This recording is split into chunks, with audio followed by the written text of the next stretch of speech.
Hi, it's Edward, back with another video. Please take a moment to click the thumbs up button below and consider subscribing to the channel.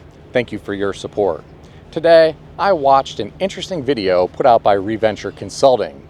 I'll include a link to the video in the description below.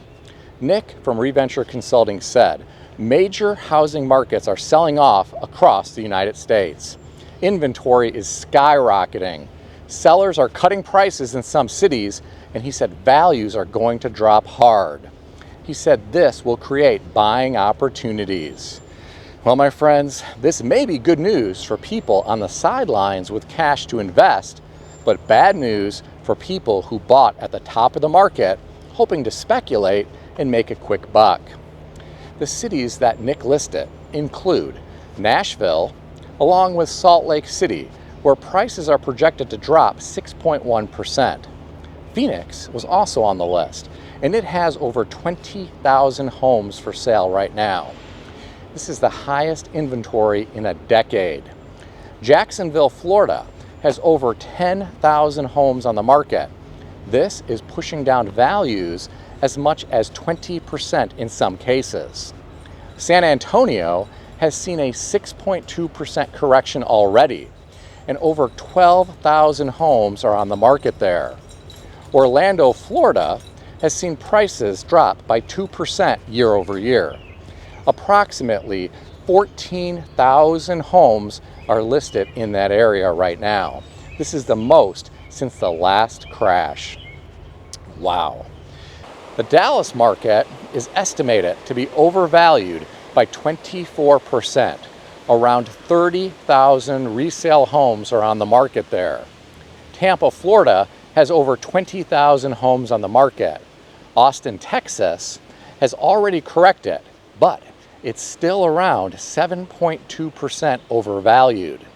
Denver, Colorado has over 12,000 homes on the market. Normally in May, there are only 6,000 homes on the market. There is a 9.1% forecasted drop in home prices in Denver. Well, here are my thoughts. First, my heart goes out to people who bought at the peak of the market who now need to sell. They may have to bring money to closing to sell their homes.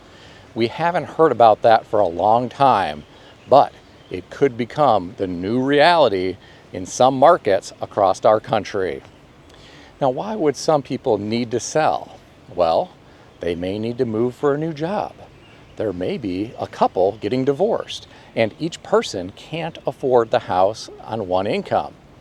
Maybe someone needs to sell because their business has slowed and they can no longer afford the big mortgage payments. There are endless reasons why people may need to sell their homes. Now, some young people entered the real estate market with the impression that real estate only goes straight up, and this is not always the case. Don't get me wrong, real estate has an excellent track record over the long term, but in the short term, it does not always go straight up, and some people are learning this the hard way. Now, some people could rent their homes instead of selling, but others can't because of neighborhood rules. For those who can rent their homes, being a landlord is not easy, and it can be risky. You could get tenants who don't pay, and they could trash the place, and then you might have to take them to court. And just because you win and get a judgment doesn't mean you will ever get paid. A friend of mine has multiple judgments, and he has had a hard time ever collecting the money from those individuals. Now, I have to wonder, how many people out there right now who are trying to sell are doing so because they got caught up in some type of get-rich-quick scheme? Maybe they wanted to get involved with vacation rentals. As you know, those became very popular in the past several years. Some people thought they could make the big bucks renting out properties in trendy areas as vacation rentals. And some people have done quite well. But I am sure others figured out the hard way it's not as easy as they thought. Well, depending on what happens with our broader economy here in America and around the world, I have to wonder how bad the real estate market could get in some areas. I have to wonder how low some prices could go. This could be bad news for builders who have made big investments in infrastructure for new neighborhoods. I remember after the 2008 crash, there were a lot of neighborhoods that never got completed. Some of the builders went out of business. For the unfortunate people who bought some of the early homes in those neighborhoods, they were living in a strange world. There were a couple homes and all types of utility systems that had been installed, but it was like they were living in the middle of some type of construction zone. Now, I also am concerned about people who make a living when real estate changes hands. Because if the real estate market is slowing dramatically in some of the areas that I referenced in today's video, people who are real estate agents may need to get out of the industry and find different jobs. Perhaps mortgage loan originators will have to get out of the industry and transition to something else with a regular paycheck. They may no longer be able to depend on commissions because there's simply not enough activity. The same may go for home inspectors. Home inspectors often do quite well when there is a bustling real estate market.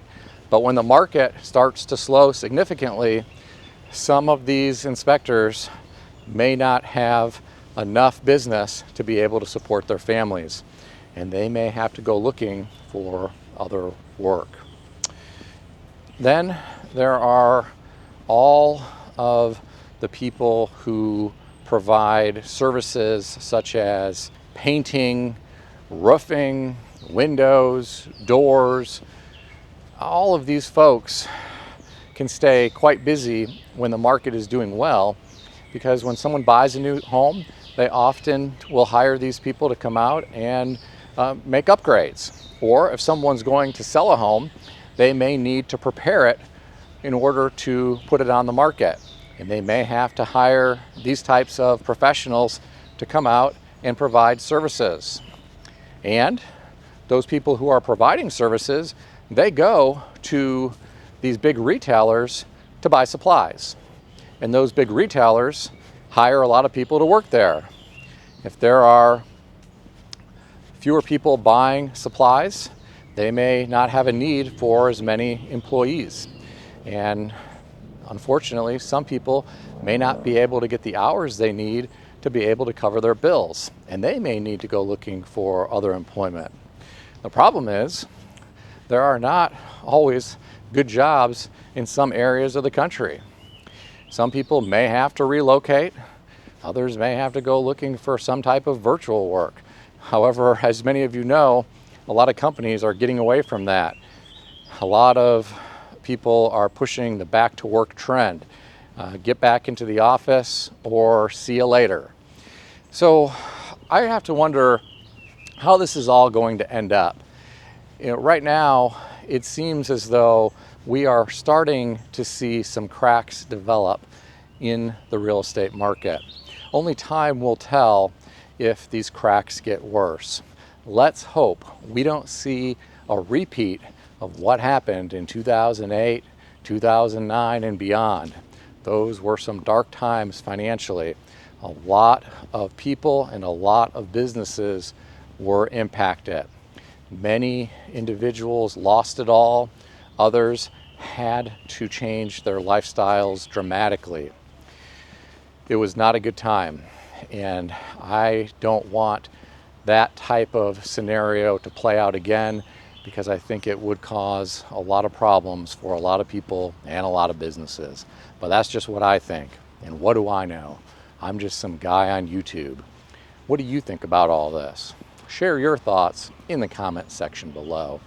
If you enjoyed this video, consider subscribing to the channel. I want to extend a special thanks to everyone who has subscribed to this channel. I want to also thank all of my channel members. If you would like to become a channel member, there is a link in the description beneath this video. You can read more about the different membership levels. Please also check out some of the great books I suggest you consider reading in the description below. I've included Amazon affiliate links to these books. As an Amazon associate, I earn from qualifying purchases. Stay healthy and wealthy. I'll see everyone in the next video.